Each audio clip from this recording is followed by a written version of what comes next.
Hello, कशा आहात सगळे? तर आज सकाळी मला काही सुचलं नाही नाश्त्यासाठी म्हणून मी पोहेच बनवले. पोहे वगैरे बनवले, मी यांना देऊन दिली आणि त्यानंतर त्यांनी आणलेली होती उसळ. मी इकडे उसळ बनवायला घेतली. अगोदर निवडून घेतली तिला आणि लगेच इकडे भाजीसुद्धा बनवली.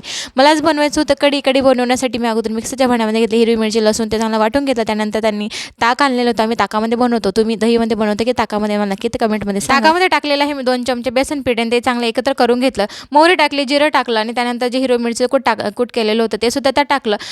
कढीपत्ता टाकला आणि त्यानंतर जे फेटून घेतलेलं ताक होतं ते सुद्धा त्यात टाकून दिलं. मस्त असं एकत्र केलं मी आणि थोडं एक उकळ आली की त्याच्या गुळाचा खडा टाकायचा आणि त्यात थोडंसं मीठ टाकायचं, एकत्र करायचं. थोडा एक उकळ आली की ते बंद करून द्यायचं. मस्त अशी कढी रेडी आहे. त्यानंतर मी माझ्या बापांना जेवण वाढून दिलं आणि त्यांनी मला म्हटलेलं होते की मी ड्युटीला चाललो, तुला मी काहीतरी काम लावून देतो. त्यांनी मला हे काम लावून दिलेलं होतं. गहूवरती टेरेसवर ठेवून आलेले होते. ते मला बोलले की मी चाललो ड्युटीला म्हणून तू हे पसरून घे. मी ते गहू ओतले, तेवढ्यात अंशूने उडी मारून दिली त्याच्यामध्ये. मी त्याला कसं बसं उचललं आणि ते गहू सगळं पसरून आली. त्यानंतर जेवण वगैरे केलं. तर असं होतं माझा आजचा दिवस. भेटू उद्याच्या व्लॉगमध्ये. तोपर्यंत बाय.